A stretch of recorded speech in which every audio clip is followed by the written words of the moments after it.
Did you know this season could be ending with a huge live event as we lead into Season 2 with new Battle Pass skins, new mythics, and so much more? As I record this video, Fortnite have announced that this season is now ending earlier than expected on March the 8th, which is a Wednesday. All of this could be in line with them making sure that this live event happens at the right time. I don't think Fortnite have ever ended a season earlier, so this is big news. There's less than a month until Season 2 launches, and Epic have been working behind the scenes on a playlist codenamed Astral. This is based on a playlist that they normally use for live events, with this one having respawn enabled, HUD disabled, back blings disabled. It is basically a mode built for live events. Epic Games have been testing the final update of this season alongside the update that will introduce the next season at the same time, meaning that they'll be connected together in a huge way. If you've been following the challenges this season, which I've been doing here on my channel, it has all been revolving around the Rift Gate. This has been built throughout the season, bit by bit, and it is almost fully complete at this point, ready to be activated.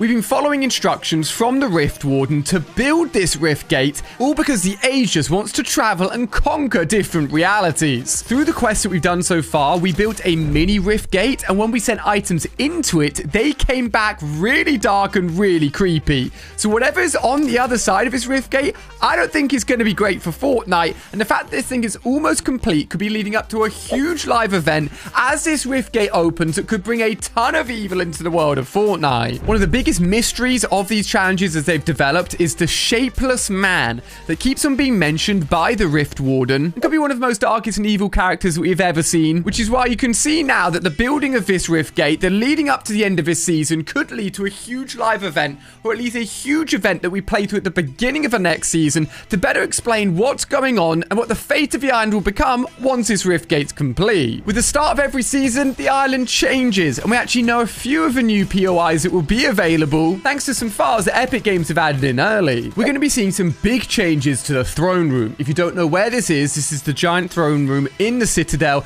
the place we all went to complete the Witcher challenges to get that secret skin. We could be seeing huge changes to all the castle and old POIs on the island. Whatever comes out of the Rift Gate could completely destroy them. And there's also been mention of a gym POI. The Pokemon nerd inside me thinks, wow, can you imagine if a Pokemon gym became a POI? I don't think that's going to happen. What's more likely, and the times that we've seen the gym mentioned in previous Fortnite seasons, is actually Meowscles, who's had his own feline-themed, covered in gold gym, where he lifts loads of weights and looks absolutely huge. This could be hinting at the return of some of our favorite skins from Chapter 2 Season 2, but with any new season, there always comes a new Battle Pass, and there is a ton of skins for you to lay your eyes on that gets me so excited about skins in the next season. It's most likely that we'll see 2 crossover skins next season, one as a secret skin and potentially one as a tier 100 skin, which I'll talk about in a second. As for the original outfits, if you've been following this channel for any time, you'll know that Fortnite put out surveys where they basically send out the concept art that is used to ultimately make Fortnite skins that come to the game, and we've collated them all together to take a look at a load of skins that will eventually come to Fortnite, and some of the ones that we're looking at will be the next season's Battle Pass. Some of the biggest that stand out to me that will no doubt have a huge impact on the storyline. This skin right here literally has a 0 point in its chest, and this golden godlike skin looks like it could be either something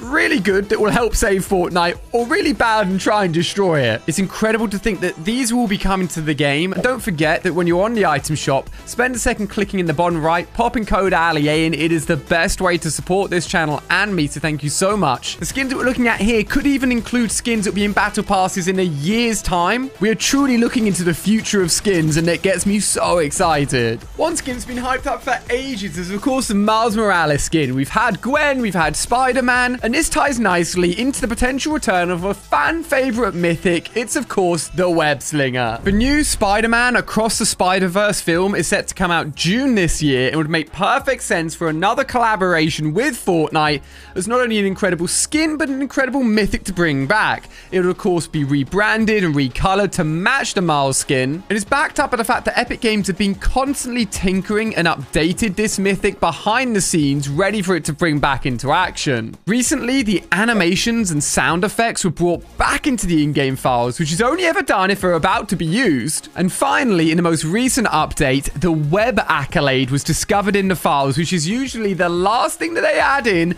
before it's brought back to the game. This could be one of the most perfect collaborations collaborations ever. It still leaves space for another collaboration to happen in the next Battle Pass. Let me know in the comments what skin you'd like to see. SpongeBob, Teenage Mutant Ninja Turtles, Transformers, all of these are very possible. But who remembers skateboards? These things were bigged up massively last year to be added into the game, and for some reason they just didn't. We got skate parks, but the skateboards suddenly vanished, but it doesn't mean they're not still coming to the game. This season we got motorbikes, and I'm sure Fortnite will continue to tweak and maybe add in more motorbikes of different variants, speeds, and designs as we move forwards, but skateboarding hasn't been forgotten about. Early skateboard animations have been found in the in-game files. Skins that have been literally based exclusively around skateboards have also already been released, and Fortnite love to bring in a big new movement mechanic with the start of every new season. But it won't be the only new thing that they're adding in, and we got a little taste of it already this season with first-person mode.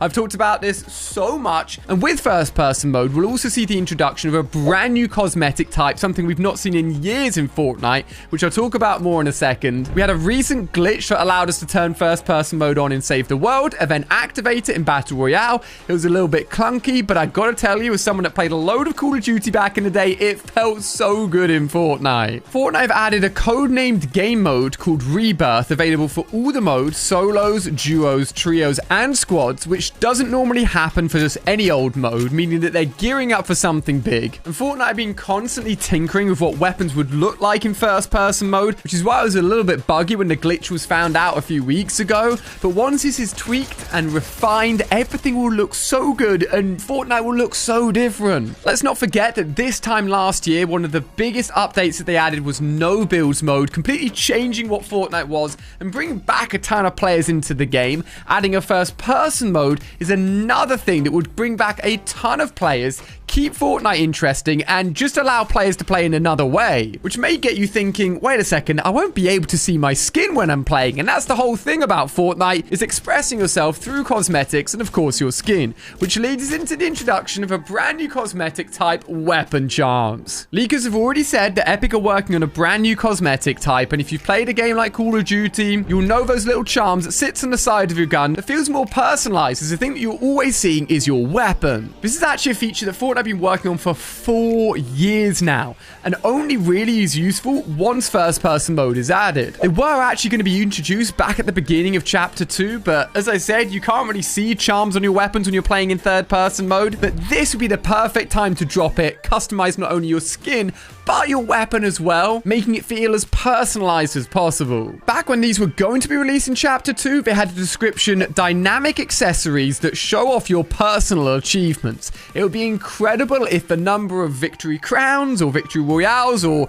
eliminations you had could be tied into the cosmetics you can unlock and apply to your weapon. This for me gets me so excited, and I can't wait for this to come to the game. But as incredible as all of these things are, the biggest thing we've also been waiting a very long time for, I've said it so many times, is of course Creative 2.0. This will open up so many doors as to what creative mode is in Fortnite. Discovery at the moment on Fortnite is a giant mess, and I'm hoping that with the introduction of UEFN, which is the Unreal editor for Fortnite, which is Creative 2.0, allowing for more customization, more crazy things to be done in the world of Fortnite, it will completely blow open what Fortnite could be, not only bringing old players back, but keeping current players excited. And it's been delayed so many times. It was meant to come out last year, then it was meant to come out January, and now it looks like the most likely date is within the next season, and hopefully sometime in March. Epic have just put out this tweet announcing that they're going to be at GDC this year on March the 22nd, saying that it's going to be the future of game development and the Epic ecosystem, which could be the day that Fortnite Creative 2.0 is available for the world. I'm going to be marking this date in my calendar and keeping a close eye on it, as this is going to be important. A brand new website specifically for creative mode has gone live, meaning they're gearing up and are so close for all of this to be official and finally accessed by the community, which means if we total up a live event, incredible Battle Pass collabs, returning mythics, cosmetics, first person, and Creative 2.0, next season could be one of the biggest and best we've ever had in the history of Fortnite. It gets me so excited. To make sure you don't miss it, make sure you hit that subscribe button as I keep you up to date with everything new, and click on screen here to see the most pay-to-win things Fortnite have ever added. It's crazy to think they ever even got in the game. You're going to want to see these ones, so click on screen. Before I disappear, I'll see you over there.